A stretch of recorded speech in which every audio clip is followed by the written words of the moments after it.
जय हिंद, वंदे मातरम। बात करी जाए तो मुद्दा गर्म है। अमित शाह जी ने कहा कि शीतकालीन सत्र में वक्फ बोर्ड में सुधार हो रहा है और हम सुधार भी करेंगे और जो इसका विरोध कर रहा है उसको मैं सुधार भी दूंगा। यह सराहनीय देखा जाए तो कदम है। माननीय जी को सादर धन्यवाद। बात करी जाए तो वक्फ एक्ट के पास वक्फ बोर्ड की जितनी भी जमीनें हैं लगभग 10 लाख एकड़ जमीन है पूरे भारत में। देखते देखते ये कांग्रेसियों की देन है। 14 के पहले तो 5 लाख करोड़ थी पूरे भारत में। अब इधर वाल जब हमारे यहाँ जो अल्पसंख्यक मंत्री रहे हैं मुख्तार अब्बास नकवी, ये जाते हैं अलीगढ़ मुस्लिम यूनिवर्सिटी में। इनको दिया गया था जिम्मा की वक्फ बोर्ड की जितनी भी संपत्तियां इसका सर्वे कराइए। तो ये महोदय जाकर के उसको और बढ़ाने की बात करी और इसको पावरफुल बना दिया। तो ये कहीं ना कहीं ये सब खाते हैं, भारत की पॉलिटिक्स करते हैं, भारत में रहते हैं, भारत में सबका साथ, सबका विकास, सबका प्रयास, सबका विश्वास की बातें होती हैं।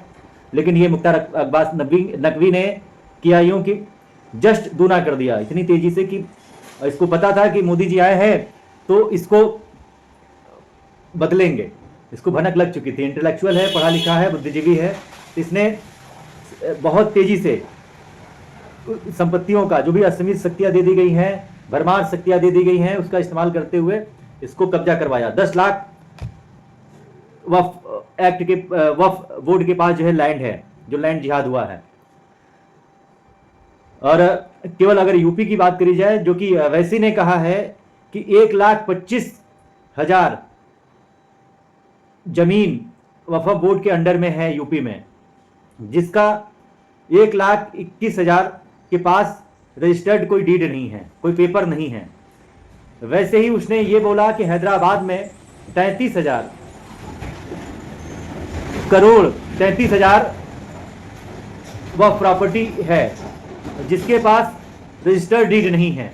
जितने भी ये पॉलिटिक्स में माफिया हैं या जितने भी तानाशाह हैं और जितने भी मौलाना मौलवी हैं जो चला रहे हैं, ये जिहाद की खेती कर रहे हैं, वो लोग पूरा वक्फ बोर्ड के शक्तियों का इस्तेमाल करते हुए जो भी मजलूम हैं, गरीब हैं, दलित हैं, वंचित हैं, उनके जमीन पे कब्जा करते हैं। कब्जा करने के बाद उनको जो है धर्मांतरण के लिए ऑफर करते हैं कि धर्मांतरण कर लो, नहीं तो यह वक्फ बोर्ड की जमीन हो जाएगी। अब बेचारा वो गरीब क्या करेगा, मजलूम क्या करेगा, असहाय व्यक्ति क्या करेगा? मजबूरी में उसको धर्मांतरण करना पड़ता है। धर्मांतरण के हमने बताया था कि इसके रीजन्स होते हैं, पूरे विश्व में एक ही सूत्र पे काम करते हैं, जो कि एक सूत्र में 3 स्टेप हैं। पहला है कन्वर्जन, दूसरा है रिप्रोडक्शन और तीसरा है माइग्रेशन। यही 3 सूत्र हैं। कन्वर्जन में धर्मांतरण आता है, लालच प्रलोभन आता है, लोग सेक्स के लिए ऑफर देते हैं, 72 हुरों का ऑफर देते हैं, सवाब का ऑफर देते हैं, और जन्नत कहते हैं कि जन्नत में जाओगे अगर अल्लाह के लिए लड़ोगे, अल्लाह के बात करोगे, इस्लाम का बात करोगे, इस्लाम का प्रचार करोगे तो आपको सवाब मिलेगा। अल्लाह ताला आपको जन्नत नसीब कराएगा। विशेष आपको वो दस्तरखान बिछाएगा, उस पर आपको अलग खिदमत करेगा। यानी कि खिदमत का मतलब अलग से स्वागत करेगा, आपके साथ खाना खाएगा अल्लाह जब जन्नत में जाओगे तो। और प्लस जो है 72 हुरें हैं, लंबी चौड़ी गोरी चिट्ठी। यहाँ पे तो सब गंदी गंदी औरतें हैं, यहाँ पे कुछ नहीं है। ऐसा माइंड वॉश करते हैं कि लोग धर्म परिवर्तन करते चले जा रहे हैं। धर्मांतरण पे कोई सरकार ने लगाम नहीं लगा रखा है। धर्मांतरण एक बहुत बड़ा अपराध है। धर्मांतरण के लिए राष्ट्रद्रोह क्यों नहीं लगाया जाता है, एनएसए क्यों नहीं लगाया जाता है? सरकार इस पे एक कठोर कानून बनावे, जैसे और देशों में है। राष्ट्रद्रोह 57 मुल्कों में भी है, कठोर वहां पे कानून है, और शरीयत का ही जो है पालन किया जाता है।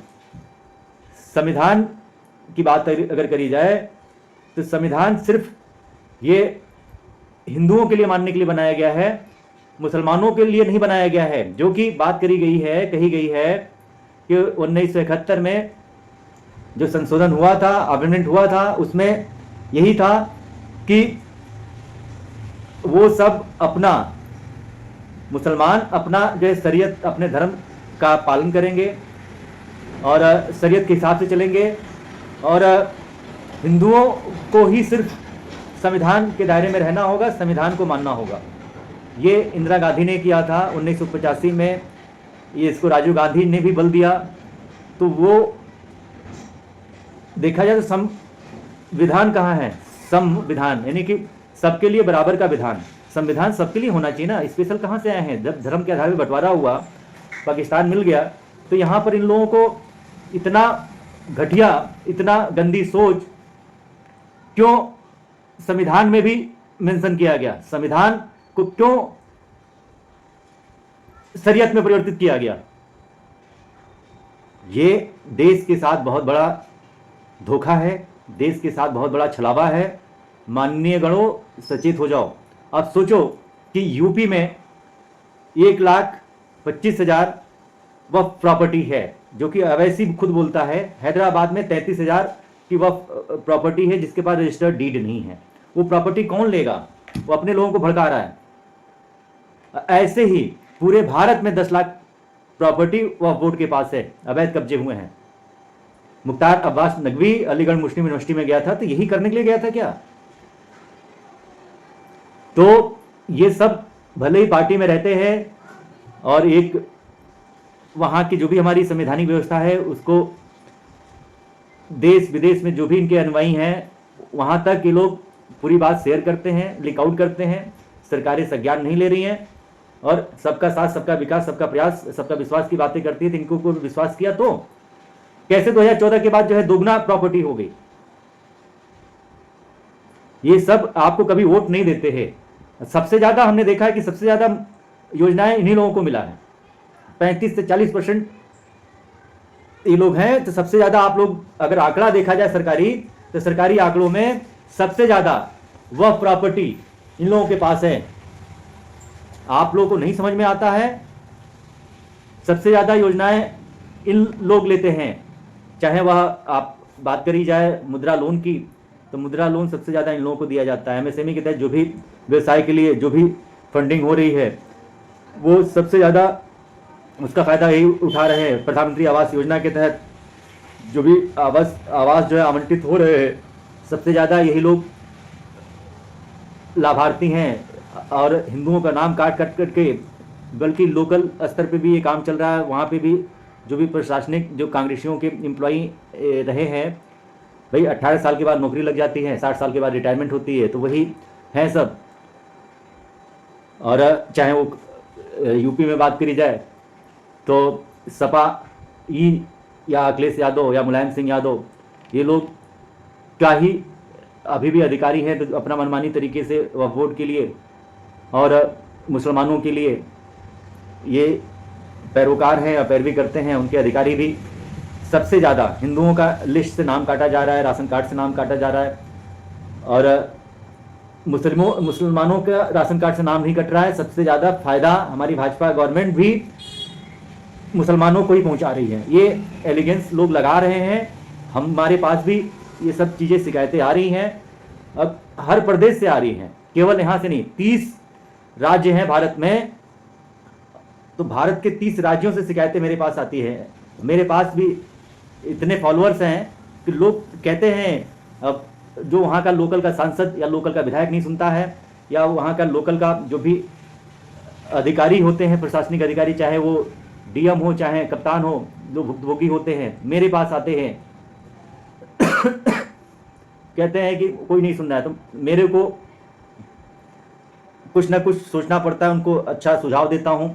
ऐसे नहीं, ऐसे न्यायिक प्रक्रिया बताता हूँ, विधिक प्रक्रिया बताता हूँ, सजेशन देता हूँ कि ऐसे करेंगे तो ऐसे होगा, ऐसे करेंगे तो ऐसे होगा। ज़रूरत पड़ने पे उन अधिकारियों को मैं फ़ोन करके भी सजेस्ट करता हूँ कि, और बताता हूँ ताकि उन लोगों को न्याय मिल सके। और मैंने अब तक के अपने जीवन काल में कुछ नहीं तो 4 से 5 लाख लोगों को न्याय दिलाया है। लगातार मैं प्रयास करता हूं सबके लिए। अब बात करी जाए, वही बात हो रही थी कि वक्फ एक्ट की, चाहे ये योजनाओं की, तो सबसे ज़्यादा योजनाएं, चाहे वो शौचालय हो या बात करी जाए आयुष्मान कार्ड जो बना है सबसे ज़्यादा मुसलमानों के पास है, जो भी उज्ज्वला योजना है, गैस सिलेंडर है, उन लोगों के पास है। आप दिल जीतने की बात करते हैं, 3 तलाक से निजात दिलाने की बात करते हैं, लेकिन वो सब दीनी तालीम लेती हैं, कट्टर हो चुकी हैं, जो कि धर्मांतरण से ही, वो हमारी कन्वर्जन से ही या माइग्रेशन से ही हमारी माताएं बहनें उधर गई हैं, और वही कट्टरपंथी की बात करती हैं। अगर बात करी जाए तो अकबर अपनी बीवी लेके यहाँ पे भारत में नहीं आया था। बात करी जाए तो मोहम्मद तुगलक जो है अपनी बीवी लेके यहाँ पे नहीं आया था। औरंगजेब की बात करी जाए तो वो अपनी बीवी लेके यहाँ पे नहीं आया था। बात करी जाए ये मोहम्मद गौरी गजनबी की बात, तो वो भी अपनी बीवी लेके यहाँ पे नहीं आया था। ऐसे भी ढेर सारे लुटेरे यहाँ पे आए, अपनी बीवी लेके नहीं आए थे, अपनी सेना लेके आए थे, यहीं की औरतों से निकाह किए, इन्हीं ज़बरदस्ती तलवार के डर पे, और अपनी बेगम बनाया, कन्वर्जन किया और उन लोगों के साथ रेप किया और उन्हीं लोगों का मंतारण किया और उन्हीं लोगों को इस्लाम में परिवर्तित कराया, माइंड वॉश किया कि ऐसे है। क्योंकि हम लोगों के यहाँ जो हमारा धर्म है, सनातन धर्म, ये सहिष्णु है, तो सहिष्णु है। और मैकाले की जो शिक्षा नीति रही है 1858 ईस्वी की, या मदरसे का जो मुगल काल का जो शासक रहे हैं, ये 800 वर्ष लगभग बताते हैं खुद ही कि हम लोगों ने राज किया है। तो ये सब अपनी बीवी लेके नहीं आए थे या लुटेरे थे, भारत सोने की चिड़िया रही है, लूट के लेके चले गए। और यही औरतें ये सब जो है, मैं जो वीडियो बना रहा हूँ, या ये न्यूज़ पे सुधीर चौधरी आज तक पे बोलते हैं, या जी न्यूज़ पे बोला जाता है, भारत ये रिपब्लिक भारत पे बोला जाता है, या सुदर्शन न्यूज़ पे सूरज चाणक्य बोलते हैं, तो ये सब महिलाएं नहीं देखती, सब कहती है बकवास की बातें हैं। यही सब बेटियां हमारी जाती हैं क्लब बार में, अय्यासी करती हैं, नग्न होती हैं, भौतिक सुख लेती हैं, फिजिकल सुख लेती हैं, और उन लोगों को लगता है कि यही दुनिया है। अध्यात्म उन लोगों के उसमें नहीं होता है, ना ही वो भारतीय नारी का नाम ले लो तो लोग गाली समझती हैं। ये है संस्कार इस समय का। भारतीय नारी का मतलब उन लोगों के लिए गाली। वो लोग मॉडर्न दिखना चाहती हैं, अपने अंग का प्रदर्शन करती हैं। आए दिन रेप हो रहा है, सब कुछ घटनाएं इतनी बढ़ रही हैं। हमारे सरकार के लिए, सबके लिए चैलेंज का ये विषय है। सरकार बेटी बचाओ, बेटी पढ़ाओ, बेटी बढ़ाओ की बात करती है, और ये सब पढ़ने की बातें नहीं, ये सब कॉन्वेंट एजुकेशन और जो भी मिशनरी के ये एजुकेशन है, सीबीएसई बोर्ड के एजुकेशन है, इसको अपना रही हैं।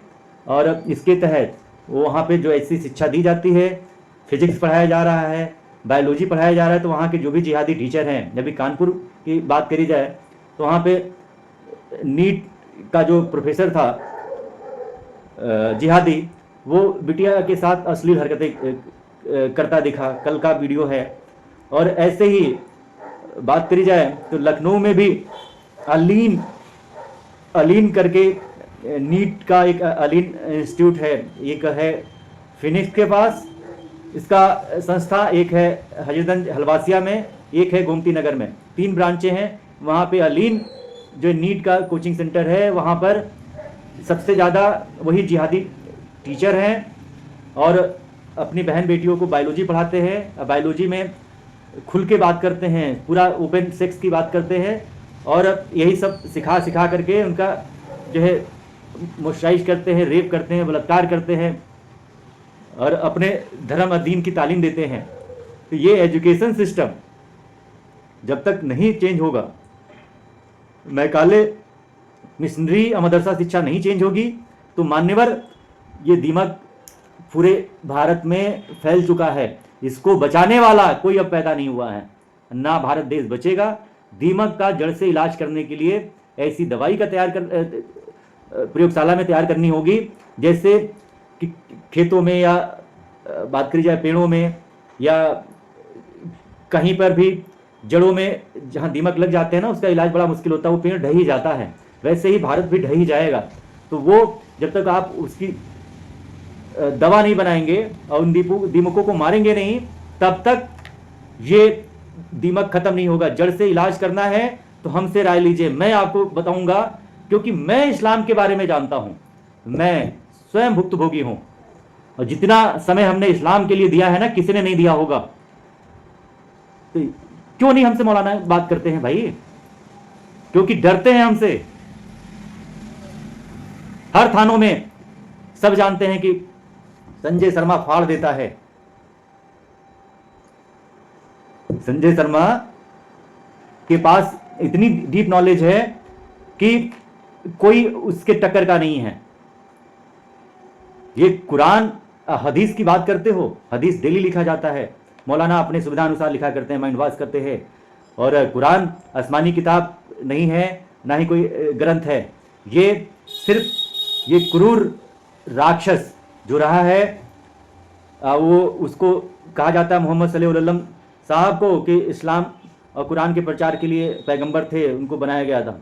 अरे वो क्रूर राक्षस थे सब, अपने राक्षसी पना में आकर के देश को पूरा इन लोगों ने दीमक की तरह चाट दिया, 57 देश बना लिए। तो ये समझने योग्य विषय है। भारत सरकार बची हुई भूमि को बचाना चाहती है, तो आप लोगों को संज्ञान लेना पड़ेगा। जब तक संज्ञान नहीं लेंगे, ना भारत बचेगा, ना हम बचेंगे, ना आप बचेंगे। वफाक वोट को ख़त्म ही कर देने में भलाई है। इसको रखेंगे, दोबारा सरकार आएगी, फिर से उसको लेके चली आएगी। वैसे भी जनसंख्या इतनी बढ़ चुकी है, अल्पसंख्यक का हम लोग उन लोगों को उपाधि देते हैं, अल्पसंख्यक नहीं है, धर्म के आधार पर बंटवारा हुआ था। फिर ये यहाँ पे गांधी ने, नेहरू ने इन लोगों को पनाह दिया। अब ये जो रक्तबीज छोड़ के गए, वो रक्तबीज पूरे अखंड भारत में फैला तो ही है। जो बची हुई भूमि है भारत में भी ये लोग अपना अधिकार जमा चुके हैं। संविधान में इन लोगों को कांग्रेसियों ने इतनी वैल्यू और जगह दे दी है, असीमित शक्तियाँ दे दी हैं कि समय रहते हुए अभी भी सुधार नहीं किया गया। माननीय नरेंद्र मोदी जी, माननीय गृह मंत्री अमित शाह जी, तो वो अब भारत को कोई नहीं बचा पाएगा। भारत को सिर्फ एक अच्छा कानून ही बचा सकता है। और आप आज हैं, कल आप भी नहीं रहेंगे, क्योंकि जीवन मरण एक सिक्के के दो पहलू हैं, सुख दुख एक सिक्के के दो पहलू हैं। तो कब क्या हो जाए कोई नहीं जानता, और कल किसी ने नहीं देखा है। तो समय रहते हुए आप लोग जितने भी राष्ट्रवादी नेता हैं, जितने भी देश प्रेमी हैं हमारे, मैं किसी के ऊपर उंगली नहीं उठा रहा हूँ, लेकिन एक निवेदन कर रहा हूँ कि आप लोग भी संज्ञान लें। जो भी संवैधानिक पावर है, विधिक कार्रवाई करते हुए संविधान में संशोधन करें। आप लोगों की अति महान कृपा होगी। और जो भी हमारे सनातन भाई हैं या जो भी देवतुल जनता है, वो सदैव आपका आभारी रहेगी। आप लोगों का भी इतिहास में नाम, मतलब देखा जाए तो सुनहरे अक्षरों में लिखा जाएगा।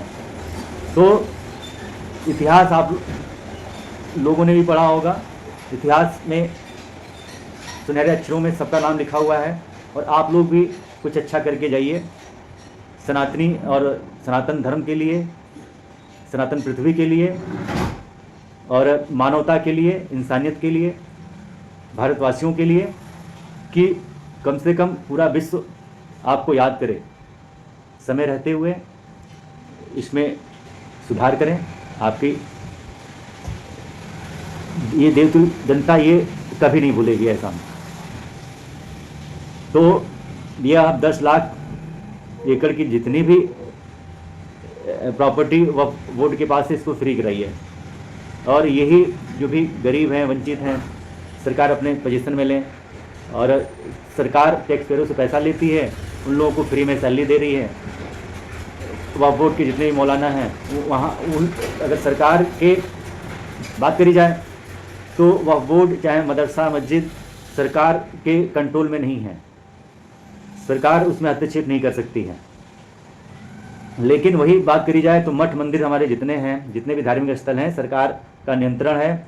सरकार मंदिरों से पैसा भी जाता है।